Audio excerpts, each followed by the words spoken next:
All right, writing workshops. I'm teaching this live currently in front of fifth hour. Fifth hour, you guys can say A again if you want.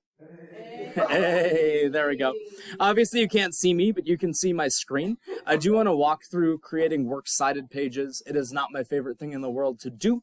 And so I do want to show you guys the technology that you can use in order to create these well. I want to point out first, most of you have probably used this MLA template in order to write your controversies and conspiracies essay. Notice that this has a works cited page built in at the very end of it. So I like to leave it in because it does your formatting ahead of time. Notice what a citation looks like. It's title first. Usually it actually puts author, then title. Gives the date later on in the entry. And then from there it gives URLs last. These are not fun to write by hand. I don't recommend it, although it is possible. I do want to show you guys a couple of different ways, a couple of different technologies that can work for this. I would also point out, I already have this step done in my regular essay. So what I've pulled out ahead of time are all of the sources. That's why I have a million tabs open today.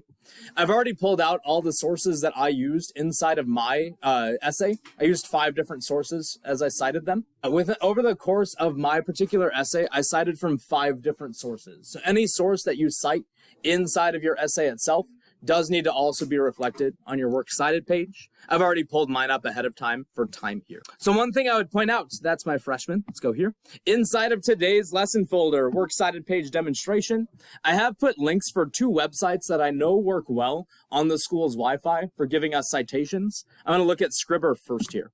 So notice that it says Scribr MLA citation generator. It is set to MLA 9th edition, which is great. And all I have to do is copy paste my URLs in here so that it can give me a citation. So I'll just start with my first one.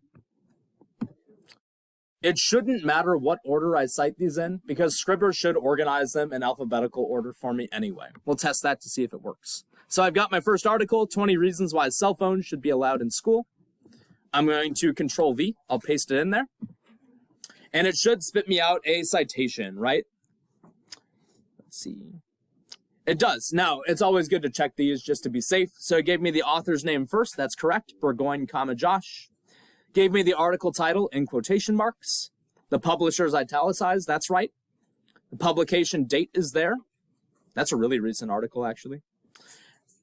And then, let's see. And then it gave me the URL last. That's perfect. Now, I could copy these one by one into my works cited page. I should also just be able to collect them all in one spot and then copy them all at the same time. So that's one. And now if I want to do another, I can just go to the next one. I did that one already. Let's go to Western Governors next. This is, what's the title? How to Deal with Cell Phones in School. Control C. Control V. And let's see if it gets this next one. Now I'm noticing this one made a mistake, right? It says it's missing an author. It gave me everything except that. I wonder if it will let me in to fix it. Now notice, even if you notice that yours makes a mistake, it does give you the ability to edit it as well. So on this one, I do need to edit source real quick because I know it missed an author. This one is Nancy something. Nancy Barilli. First name, Nancy. Last name, Barilli. That should be fixed. Update source, and now it should be perfect. By the way, y'all, it's a friendly reminder, technology makes mistakes. It's good to double check for them. I did test it out this morning on ChatGPT as well. Sadly, AIs at this point are not sophisticated enough to create good works cited pages. So I tried giving ChatGPT all 5 of my links, and it just struggled. It couldn't find authors for any of them. I would not recommend trying this step on AI. It's just not good enough at this point to do it. So, scooching forward. So that's one way. So Scribr does it this way. The other one that I included, I'll leave that up for a moment. The other one that I left in here is called Quillbot. Quillbot works a little bit differently. Now, notice that Quillbot does not give me MLA off the bat. What they like to do is they like to have me just put all of my citations in, and then I can change them all to MLA at the same time. So it does, the first step is the same. I go to my source, copy its URL, I'm going to make a mental note that my author is Cole Claiborne, just in case this one makes a mistake. You know what? That's a bit strange. Let me try it with another source and see if it gives me the same thing. I did find my second one. I'm not sure what the issue was with that first one, but that's okay. I'll click it. Now, once again, Quillbot has a different spot where I can change it to MLA. Right now, it's giving me an APA citation, which is similar. But for the sake of this project, I'm just going to switch mine all to MLA 9th edition. What I like about that is it just does it on the fly for me. So this one, it's got an author, it's got a title. That one looks good. Notice this one does have a copy all button. So if I run all 5 of mine through here, I can just copy them all at the same time, paste them all at the same time as well. I do have one source that reads very odd on the internet because this one is a PDF file. So I'm not sure how this one's going to run. I'm just going to try it real quick to see if it can do it. We'll try Quillbot. Come here, Quillbot. Can it do a PDF? Maybe, maybe not.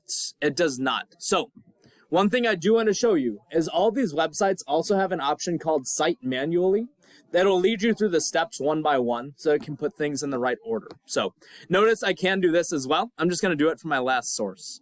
Cell phone, student rights, and school safety. I'm lazy. I'm just going to copy that. I don't need a description or a website name, actually. I do need contributors. This one had a bunch of authors, right? Oh, it just had 3. William T. Smale. Okay. Contributor details. Author. First name is William Smale. That's 1. Can I add another? Yep. Notice that this one had 3 sources, or 3 authors, annoyingly, so I'm just going to punch them all in. Ryan Hutchison. Ryan Hutchison. And I had one more. Charles Russo. Russo.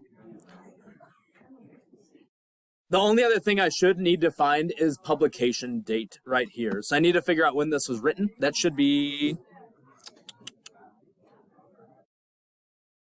It might be at the end, actually. Oh, do I not have a publication date? I might actually have to figure out where I found this. Okay, that's fine. URL, I already have. Nope. URL I'm going to copy even though it had a problem with URL in the first place. Oh, it doesn't like it. Okay. That's fine. Save citation. Now notice this. Even though there is one piece of information I still need to find for that one, I can still look that up on my own and edit that citation later. My recommendation, whenever you guys are ready to do this step, is that you do all of your citations in one fell swoop. And then once you're ready, hit one of those copy all buttons, paste it into your final draft from there. I would like to remind you guys that works cited pages do go as their own page. So notice even on this example that I pulled up, works cited page goes on its own page, just wherever that lies within your draft itself. It does not count towards the page count on your project, right? So your project should be somewhere around 3 or 4 pages double spaced, even without your works cited page. I jabbered a lot, and I know my 5th hour class is itching to get moving today, so I am going to cut off the video here. You will be able to access this video in Schoology after I edit it. So I do have to edit out some of the dead space and time inside of this video, but you can use that as a guide for creating your works cited entries. Again, this does need to be in your final draft of your controversies and conspiracies essay. I do want to tell you guys all that we'll have tomorrow as an editing day as well.